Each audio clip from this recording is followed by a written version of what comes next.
क्या आपने कभी मेट्रो में सफ़र करते समय नोटिस किया है कि इतनी बड़ी ट्रेन सिस्टम आखिर बिना रुके कैसे चलती रहती है? ट्रेन टाइम पर कैसे आती है? सिग्नल सिस्टम कैसे काम करता है? Electric supply, doors, tracks, CCTV, AC और एस्केलेटर तक कैसे सही रहते हैं? दोस्तों, इन सबके पीछे सबसे बड़ा हाथ होता है मेट्रो रेल टेक्नीशियन का। यही वो लोग होते हैं जो मेट्रो की पूरी टेक्निकल सिस्टम को संभालते हैं। अगर आपको machines, electric work, maintenance, wiring, repairing या टेक्निकल फील्ड में इंटरेस्ट है तो मेट्रो रेल टेक्नीशियन आपके लिए एक बहुत अच्छा करियर ऑप्शन हो सकता है। हेलो फ्रेंड्स, मैं हूं सुदर्शन प्रकाश और आप देख रहे हैं यूट्यूब चैनल गुरु चकाचक। दोस्तों, आज के इस वीडियो में हम बात करेंगे कि मेट्रो रेल में टेक्नीशियन कैसे बने, इसके लिए कौन सी क्वालिफिकेशन चाहिए, कौन सा एग्जाम देना पड़ता है, सैलरी कितनी मिलती है, प्रमोशन कैसे होता है और फ्यूचर में इसका स्कोप कितना अच्छा है। दोस्तों, सबसे पहले समझ लेते हैं कि मेट्रो रेल टेक्नीशियन का काम क्या होता है। मेट्रो रेल में टेक्नीशियन का काम होता है मेट्रो ट्रेन और उससे जुड़े टेक्निकल इक्विपमेंट की देखभाल करना। इसमें कई डिपार्टमेंट्स होते हैं जैसे electrical, mechanical, electronics, signal telecom, track maintenance, AC maintenance, lift और escalator maintenance, door system, power supply, CCTV और कम्युनिकेशन सिस्टम। अब बात करते हैं कि मेट्रो रेल टेक्नीशियन बनने के लिए क्वालिफिकेशन क्या होनी चाहिए। अगर आप टेक्नीशियन बनना चाहते हैं तो आपके पास कम से कम आईटीआई डिप्लोमा या इंजीनियरिंग से जुड़ी क्वालिफिकेशन होनी चाहिए। ज़्यादातर मेट्रो कंपनीज टेक्नीशियन पोस्ट के लिए आईटीआई पास स्टूडेंट्स को मौका देती है। अगर आपने electrician, fitter, electronic, mechanic, wireman, turner, machinist, diesel mechanic, COPA, welder, refrigeration and air condition mechanic, motor vehicle या इंस्ट्रूमेंट मैकेनिक जैसे ट्रेड से आईटीआई किया है तो आप मेट्रो रेल टेक्नीशियन की वैकेंसी के लिए अप्लाई कर सकते हैं। इसके अलावा अगर आपने पॉलिटेक्निक डिप्लोमा किया है जैसे electrical engineering, mechanical engineering, electronic engineering, civil engineering या कंप्यूटर इंजीनियरिंग तो भी आपके लिए मेट्रो रेल में अच्छे मौके होते हैं। कई बार डिप्लोमा वालों को टेक्नीशियन से ऊपर की पोस्ट भी मिल जाती है। अब सवाल आता है कि मेट्रो रेल में टेक्नीशियन की वैकेंसी कौन कौन सी कंपनीज निकालती है।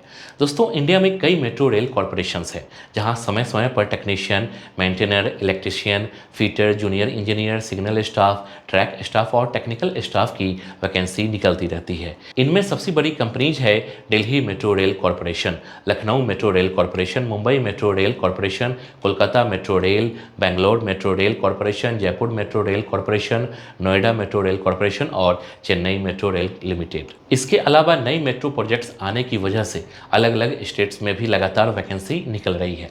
इसलिए अगर आप मेट्रो रेल में टेक्नीशियन बनना चाहते हैं तो इन कंपनीज की ऑफिशियल वेबसाइट और नोटिफिकेशन पर नजर रखना बहुत जरूरी है। सबसे ज़्यादा वैकेंसी आमतौर पर मेंटेनर या टेक्नीशियन पोस्ट के नाम से निकलती है। कई जगह इस पोस्ट का नाम maintainer electrical, maintainer civil, maintainer electronics, maintainer signal and telecom या टेक्नीशियन रखा जाता है। इसलिए जब भी मेट्रो की नोटिफिकेशन आए तो उसमें टेक्निकल पोस्ट को ध्यान से देखना चाहिए। अब बात करते हैं मेट्रो रेल टेक्नीशियन बनने के लिए एज लिमिट क्या होती है। दोस्तों, ज़्यादातर मेट्रो वैकेंसीज में मिनिमम एज 18 साल और मैक्सिमम एज 28 से 30 साल तक होती है। SC, ST, OBC, EWS और रिजर्व कैटेगरी को गवर्नमेंट रूल्स के हिसाब से एज रिलैक्सेशन भी मिलता है। अब सबसे जरूरी सवाल आता है कि मेट्रो रेल टेक्नीशियन बनने के लिए कौन सा एग्जाम देना पड़ता है। दोस्तों, हर मेट्रो कॉर्पोरेशन का अपना अलग रिक्रूटमेंट प्रोसेस होता है। कुछ कंपनीज खुद एग्जाम करवाती है और कुछ कंपनीज रिटेन एग्जाम, इंटरव्यू और मेडिकल के आधार पर सिलेक्शन करती है। रिटेन एग्जाम में आमतौर पर general awareness, reasoning, mathematics, English, technical subject और करंट अफेयर्स से क्वेश्चन पूछे जाते हैं। अगर आपने ITI किया है तो आपके ट्रेड से जुड़े क्वेश्चंस भी पूछे जाते हैं। जैसे अगर आपने इलेक्ट्रीशियन ट्रेड किया है तो wiring, motor, transformer, circuit, electrical, safety और मेजरमेंट से जुड़े क्वेश्चंस आएंगे। अगर आपने इलेक्ट्रॉनिक्स से पढ़ाई की है तो circuit, semiconductor, communication, transistor, register, capacitor और डिजिटल इलेक्ट्रॉनिक्स से जुड़े क्वेश्चंस पूछे जा सकते हैं। मैकेनिकल वालों से machine, fitting, welding, tools, measurement और प्रोडक्शन से जुड़े क्वेश्चंस पूछे जाते हैं। दोस्तों, कई बार मेट्रो रेल की वैकेंसी में निगेटिव मार्किंग भी होती है, इसलिए एग्जाम में स्पीड और एक्यूरेसी दोनों बहुत जरूरी होती है। इसके अलावा कई मेट्रो जॉब्स में कंप्यूटर बेस्ड टेस्ट यानी CBT होता है, इसलिए आपको कंप्यूटर पर मॉक टेस्ट की प्रैक्टिस जरूर करनी चाहिए। रिटन एग्जाम के बाद कई जगह मेडिकल टेस्ट होता है, क्योंकि मेट्रो रेल टेक्नीशियन को कभी कभी night shift, underground station, workshop area, track area और हेवी इक्विपमेंट के बीच काम करना पड़ता है। इसलिए आपकी आई साइट, हियरिंग, फिटनेस और ओवरऑल हेल्थ सही होनी चाहिए। अगर आपकी आई साइट बहुत कमज़ोर है, कलर ब्लाइंडनेस है या आपको कोई बड़ी फिजिकल प्रॉब्लम है तो कई बार सिलेक्शन में दिक्कत आ सकती है। इसलिए अगर आपका सपना मेट्रो रेल में जॉब करना है तो अभी से अपनी फिटनेस और हेल्थ पर ध्यान देना शुरू कर दीजिए। अब बात करते हैं मेट्रो रेल टेक्नीशियन की सैलरी कितनी होती है। शुरुआत में मेट्रो रेल टेक्नीशियन को लगभग 25,000 से 40,000 रुपए तक सैलरी मिल सकती है। कई मेट्रो कॉरपोरेशन में बेसिक सैलरी अलग होती है और उसके ऊपर DA, HRA, travel allowance, night duty allowance, uniform allowance, medical facility और पीएफ जैसे बेनिफिट्स भी मिलते हैं। अगर आप किसी बड़ी मेट्रो कंपनीज में सिलेक्ट हो जाते हैं तो आपको इन हैंड सैलरी 35,000 से 50,000 रुपए तक भी जा सकती है। इसके अलावा एक्सपीरियंस बढ़ने के बाद सैलरी और भी ज़्यादा हो जाती है। अब बात करते हैं प्रमोशन की। दोस्तों, मेट्रो रेल टेक्नीशियन की जॉब में ग्रोथ बहुत अच्छी होती है। शुरुआत में आप टेक्नीशियन या मेंटेनर बनते हैं, उसके बाद senior technician, supervisor, junior engineer, section engineer, assistant manager और मैनेजर लेवल तक पहुंच सकते हैं। अगर आपने जॉब के साथ डिप्लोमा, एएम, आईई, बीटेक या कोई टेक्निकल कोर्स कर लिया तो प्रमोशन के चांसेज और ज़्यादा बढ़ जाते हैं। कई लोग टेक्नीशियन से शुरू करने के बाद में जूनियर इंजीनियर और फील्ड मैनेजर तक पहुंच जाते हैं। अब सवाल आता है कि मेट्रो रेल टेक्नीशियन की जॉब आसान होती है या मुश्किल।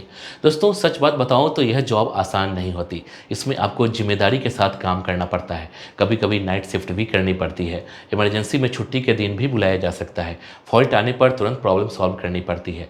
लेकिन अच्छी बात यह है कि यह जॉब स्टेबल होती है, इसमें रिस्पेक्ट होती है, सैलरी अच्छी होती है और फ्यूचर भी सिक्योर रहता है। खासकर उन स्टूडेंट्स के लिए जो आईटीआई या डिप्लोमा करके जल्दी जॉब करना चाहते हैं, उनके लिए यह बहुत अच्छा करियर ऑप्शन है। अब बात करते हैं प्रिपरेशन कैसे करें। अगर आप मेट्रो रेल टेक्नीशियन बनना चाहते हैं तो सबसे पहले अपने टेक्निकल सब्जेक्ट को मजबूत करिए। अपने आईटीआई या डिप्लोमा के नोट्स अच्छे से पढ़िए। इलेक्ट्रिकल, मैकेनिकल, इलेक्ट्रॉनिक्स और ट्रेड सब्जेक्ट पर ज़्यादा फोकस करिए। इसके अलावा general knowledge, current affairs, reasoning और मैथमेटिक्स भी पढ़िए। प्रीवियस ईयर पेपर लगाइए, मॉक टेस्ट दीजिए, कंप्यूटर बेस्ड टेस्ट की प्रैक्टिस करिए और सबसे जरूरी बात, हर मेट्रो कॉर्पोरेशन की ऑफिशियल वेबसाइट पर वैकेंसी चेक करते रहिए। आप चाहें तो railway technician, RRB JE, SSC JE, state electricity board, power plant, DRDO, ISRO, PSU और टेक्निकल अप्रेंटिस की तैयारी भी साथ में कर सकते हैं, क्योंकि इन सभी एग्जाम्स का सिलेबस लगभग मिलता जुलता है। इससे आपके पास जॉब के चांसेस ज़्यादा रहेंगे।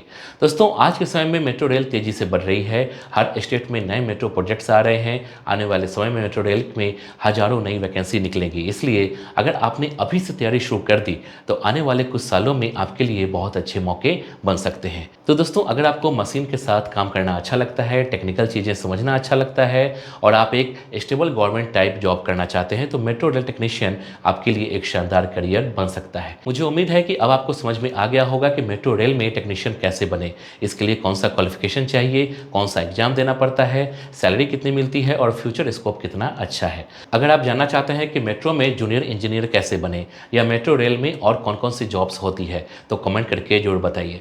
वीडियो पसंद आई तो लाइक जरूर करिए, अपने दोस्तों के साथ शेयर करिए और चैनल को सब्सक्राइब करना बिल्कुल मत भूलिए। जय हिंद।